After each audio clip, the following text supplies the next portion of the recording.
My name is Anna. I'm an 18-year-old senior high schooler hoping to get into the college of my dreams by the end of the summertime. I grew up living alone with my mother and one other sibling in our townhouse just off the west coast. Well, I never knew anything about my father because my mother made it her duty to not talk about him around us. And by us, I mean me and my younger brother. On the contrary, she constantly talks about Andrew's father. My mom got remarried when I was 8 years of age and gave birth to my brother Andy when I was 9. Her new husband was a detective at our state's police department, but he died 5 years ago in a tragic accident. I watched my mom slowly sink into depression. I would constantly feel jealous about her constant appraisal of my stepfather, but she never cared about how I felt. She also made my paternal grandparents promise not to tell me anything about my father, except that his name is John and he's 42 years of age. I would come to know the reason why she did this very soon. My mom promised to pay me $300 if I cleaned the attic. She wanted to move some of her old things out there and donate the ones still good to charity. Well, I delayed this task for as long as I could. I got to cleaning one Saturday and found a box, and see, this box was labeled "Passed underneath an old bed frame." Oh, I brought it out and dusted it off, and it was sealed shut. So I had to cut it open with an old knife I found in a box of old utensils, and I saw old gift cards, a ring case, jewelry, baby clothes, and a diary. The baby clothes felt oh so familiar, but the diary piqued my interest. I dusted it off and began to read through it. The first page was titled Therapy Diary. And it was my mom's handwriting, and she would go about speaking extensively on how her therapist believed writing down how she felt would be beneficial to her mental state. The following page was titled, "I hate that I had such a sweet girl like Anna for the miserable man." My hands quivered and the book fell to the ground when I heard her voice behind me. She brought me some cookies and milk for energy and picked up the diary, and I could see tears in her eyes. I didn't mean to open it, Mom." She held my hands and led me down the stairs to her bedroom. She wiped the book with a napkin and placed the cookies on my lap, and I nervously took a bite from it, and she started her story. She explained how she met my father fresh out of high school working in a coffee shop. She dreamed of going to college one day, but did not have the funds to actualize it. He was a regular at said coffee shop and always made small talk with her whenever he came in to get his regular latte. Well, they began dating a few months later, and she described the first few months as a love bomb. He love-bombed her. He would bring her expensive gifts and flowers without asking her to go out on dates and make her uncomfortable or, heck, even move in with him. He had gone on 15 dates in just 3 months of dating, and I had so many flowers that I could start a shop with, she'd say. The gifts you saw in the box were the first and last ones that he ever gave to me. Well, she chipped in gently with a teardrop rolling right off of her face, and the next few months were a bit hard for her, you see. He had always had these financial problems or another and would be in dire need of her help. He got into trouble with some very sketchy people, and guys, it greatly affected my mother. She lost her job, she did. A few months later, and it was the absolute worst experience. He would make a fuss about everything and emotionally abuse her. He would call her lazy, even though he was not contributing meaningfully to the household, and she managed to get a job and had to spend her first few paychecks clearing off the debt. Her older sister had given her some money to manage herself, and I asked her why she didn't leave. She said it was hard. He had made her believe a side of him before displaying his abusive tendencies, and she found out she was pregnant with me, and he somehow convinced her to keep the child and promised to become a better man. She believed him and even started saving for a breakfast truck. After she had me, and it was not long before he began his lousy behavior once again. He questioned my mother right in the labor room about my paternity, and he said he wanted a DNA test done before we even left the hospital. You know, not even considering that my mom was writhing in a lot of pain. Her insurance did not cover to get an epidural, so she had to have me naturally. He made a fuss and attempted to punch her, but was stopped by the nurse who called security and had him thrown out. When my mom would get back from the hospital, she would see the apartment nearly empty and all her savings were drained. He had absconded with all that she had and left her with a 2-day-old baby and a broken life. My grandparents took her in and helped raise me, even starting a college fund for me. As my mother wished I had gotten a level of education she never had, I gave her a big hug and went back to cleaning the attic. Now, the reason I'm telling you all this is because I recently got in touch with the man who claims to be my father, and I was spending most of my time chatting with him online. I was finally happy to have my biological father in my life. I'd promised him to tell my mom I was finally on talking terms with him. However, after the attic incident, I blocked him and deleted all our messages and all the call logs. I don't want a man who abandoned me at birth to have anything to do with me. Tell me, guys, what exactly should I do about this? I mean, he showed me the pictures of him with mom, so I had to trust him, and I don't know how he found me and connected. Yet I feel like I need to talk to my mom about it and come clean before something just goes wrong. What would you do? Let me know. What's up, everybody? Mr. Reddito here. So there is just a few comments we're going to check out before we hop into update 1. The biggest question in the air is OP going to meet up with the father that abandoned, well, the entire family? I guess we'll find out, but first let's look at comment number 1. And guys, if you're not subscribed to the channel, take a second and hit that button. Here's your first comment from Joyce Gerber. Your mother is such a strong woman. Thank goodness you found that diary. You would have entertained someone who hurt your mom badly in your life, and I understand it's hard not having your biological father around, but ask yourself why he left to begin with. No responsible man leaves his family to begin with. I have a similar story, but had to live with a deadbeat, and guys, I'm rooting for you, and I hope this does not affect your mental health.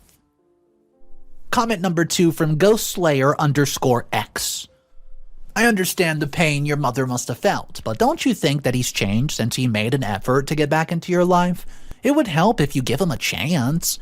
I want you to know that a man who dumped your mother in the labor room and left her with nothing has no good intentions coming back 18 long years later. But I think you still need to go and find some answers. Do stay safe. I am so eager for an update. Update number 1. Here it is. I'm sorry, I haven't updated the story in quite some time. I've been busy with schoolwork and bonding with my family, but I assure you that the following details will absolutely shock you to the core. My grandparents got me a car as an early birthday present and a reward for taking my driver's test and getting my driver's license. I felt on top of the world cruising around the city in my car, but I could not shake off the feeling that a familiar-looking green car was following me. I'd seen the car at a strategic location, but ignored it. I tried walking up to the car to look closer at the driver, but he sped off before I could even see the plate number. My mom tried reporting it, but was told that the driver had not threatened me yet, and I should just try to stay safe. So my mom brought me some pepper spray and moved my curfew from 9 p.m. to 7 p.m. Well, one day, I could sweat. I saw the same car parked across the street. It was around 8 p.m., but when I called my mother to see it, the driver had already sped off. Well, another day, I was out on a date with my crush at an ice cream shop when the car drove by again. My date even told me that the car had been parked down the road for about 10 minutes before the driver decided to move. Well, I asked him what the driver looked like, but he didn't see his face. I'd seen the driver before, but could not see his face either, and I began feeling very queasy. So my grandmother decided to plan a dinner date for the family, and we picked a Saturday when everybody was free and a theme party was going to be extra fancy. It was called Flowery Parade, or whatever Nana called it. She invited one of my aunties with the plan to spend half of our dinner time convincing her to get married. We all settled down for dinner, and we were about to dig into our children and tomato paste when we heard a loud knock at the door. Aunt Sarah got up to open it up and immediately screamed like she'd seen a ghost. My father, John, was back looking drenched like a wet dog. He made his way into my grandparents' home and gave Nana a big hug. Anna, He screamed in his pretentious voice and hugged me, and I pushed back at him and went to stand behind my mom. He started sobbing and crying about, Oh, I'm so sorry for abandoning you. But I was helpless and scared about fathering a child at 24. He got up from his knees and tried hugging my mother, but she shoved him aside, picked up her purse, pulled my hands, and tried to leave, and he stopped us and revealed that I had been speaking with him, but I just straight up blocked him right out of the blue. My mom flared at this statement and warned him never to try to talk with me again. We left the house and saw the green car watching me parked in the driveway. I was amazed. He had spent the past few months following me around town and monitoring my movements, and I had all of this playing through my mind as my mom ranted about me, my secretive behavior, and how it would not help the both of us. Well, I did apologize and promised never to keep a secret from her again. John spent the next few weeks sending us multiple apologetic messages and gift cards, and he even came to our front door begging to be a better father. My mother finally agreed to his request for a meet-up with me and picked her breakfast shop as the perfect spot. It was safe for me, and she could monitor our meetings from the comfort of her office. I wasn't comfortable throughout, but I just sat there. I eventually started talking about my college plans and mentioned that I was happy. I would not have any debt after school because of my college fund. His countenance changed afterwards, and he barely paid attention during the rest of our meeting, and I still don't know what was going on inside of his head. I'll update you guys in a bit. Update number 2. Hey guys, I'm back. Well, thank you for the love and support since I started telling my story. I've read many of your comments, and the ones who think I should take him back, I don't think you want to. Well, you don't want me to do that, because by the time I'm done with my story, and trust me, I'm not painting my father into a bad phase, just for a few likes. What I'm typing here is not doing justice to how wicked he truly is. Okay guys, are you ready? He tried contacting me the next day after our meeting, but Mom was not giving him any attention. He even tried coming to her through me, but I refused, explaining that I had many problems to deal with. Well, he started mailing these apology letters to our house and my mom's shop, and the love bombing started all over again. He would send in tons of flowers and cards, just begging my mom for one date with her. He also refused to leave my grandparents' condo despite their strict warning, and weaponized Sarah, who was soft-hearted against them. After weeks of watching us and embarrassment, my mother finally gave in to his request and went on a date with him. He brought her favorite flowers and another apology card, and he complimented her looks, but she was done with his shenanigans.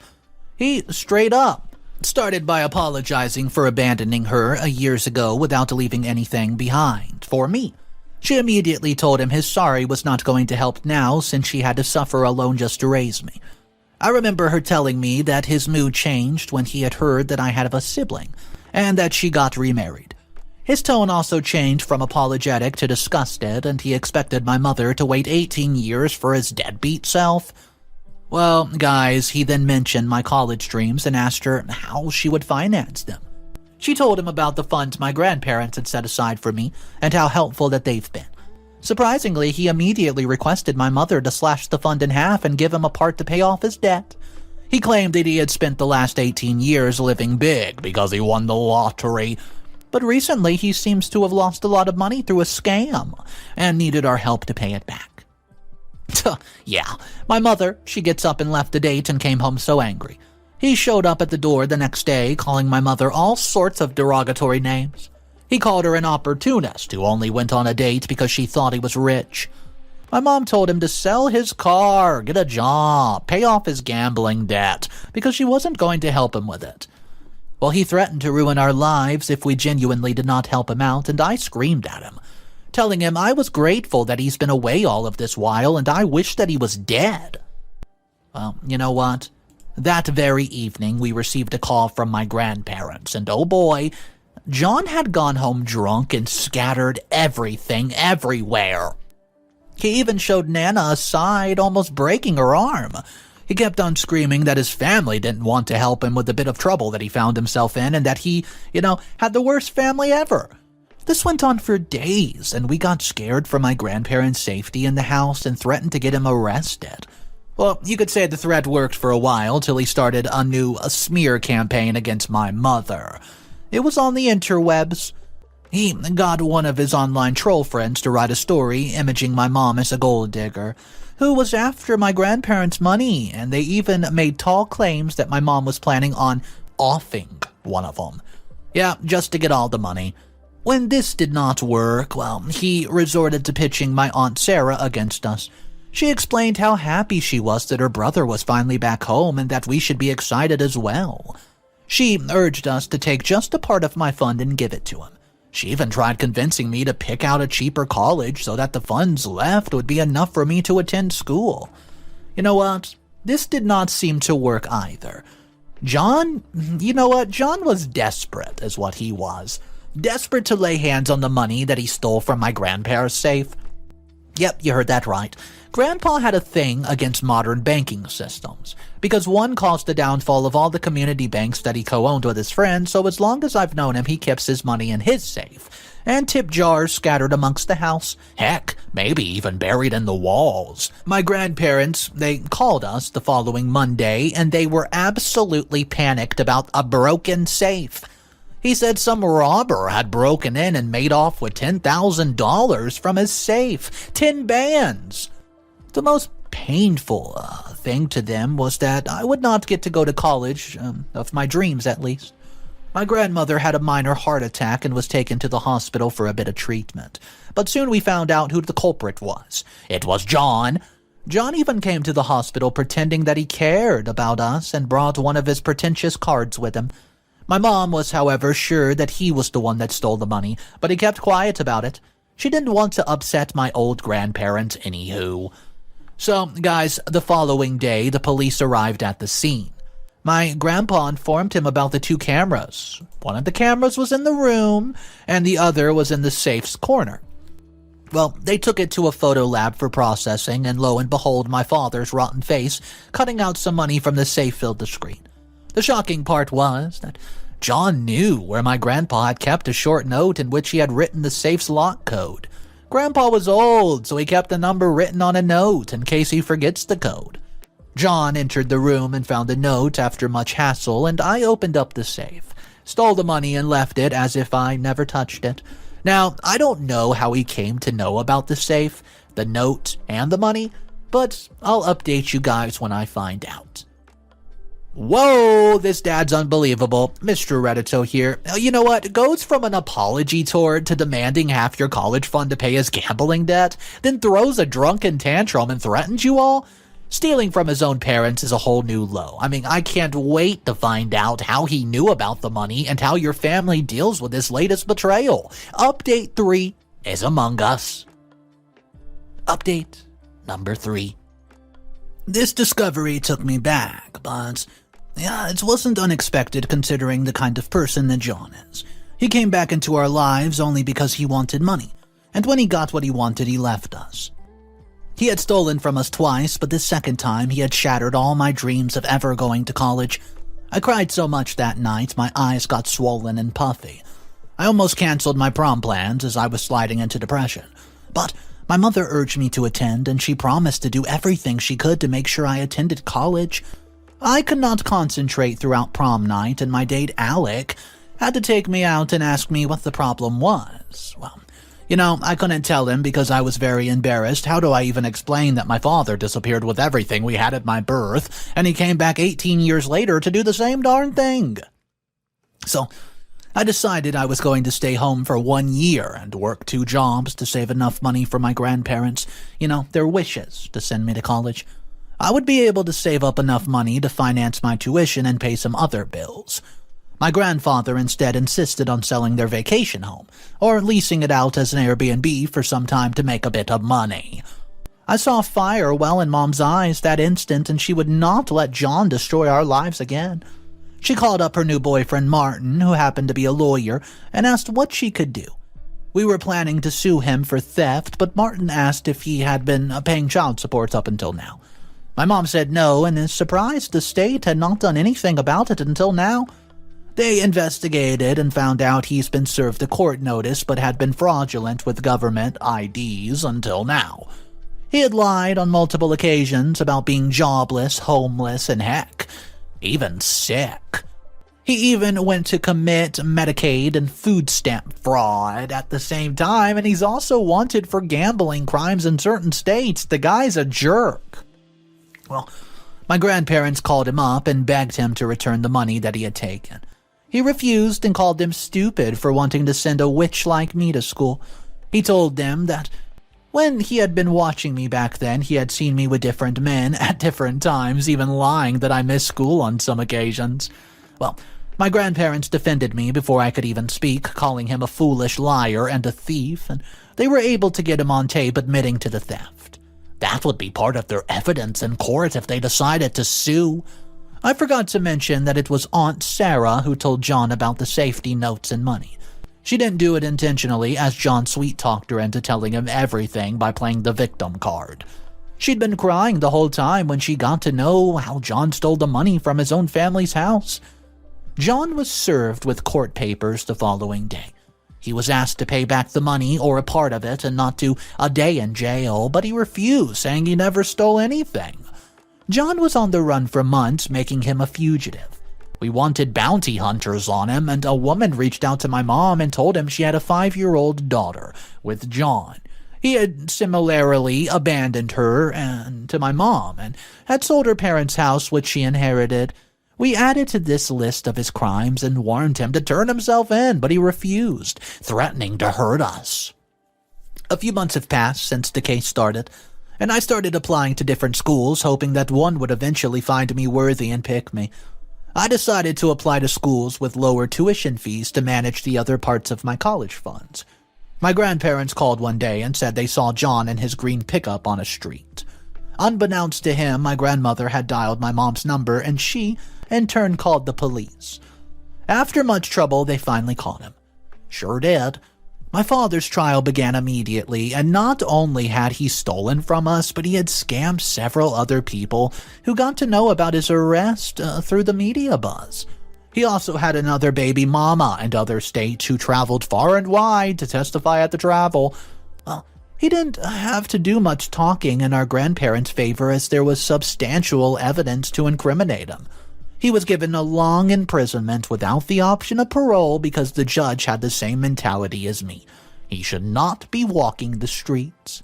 He did the most hilarious thing when his sentence got read out. He tried escaping from the court filled with angry testifiers. I laughed so hard when a thick-built man sent him back with a punch. John wasn't going to get the opportunity to ruin another person's life again. Final update. I'm writing this update because I can just see that a lot of you want to know if I had a happy ending after everything. It's safe to say that I did.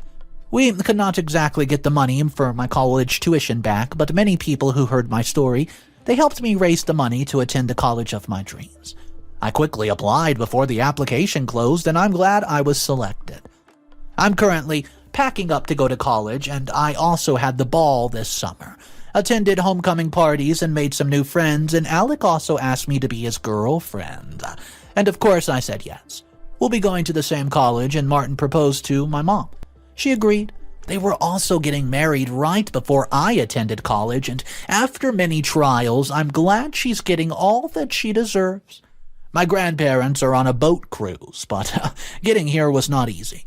They had to attend therapy because they never believed their son would turn on them. What shocked them the most was Sarah, and they were planning to distance themselves from her as well. My 18-year was quite a journey, you could say. You know what? I had also just always longed for my father and wished he was with me.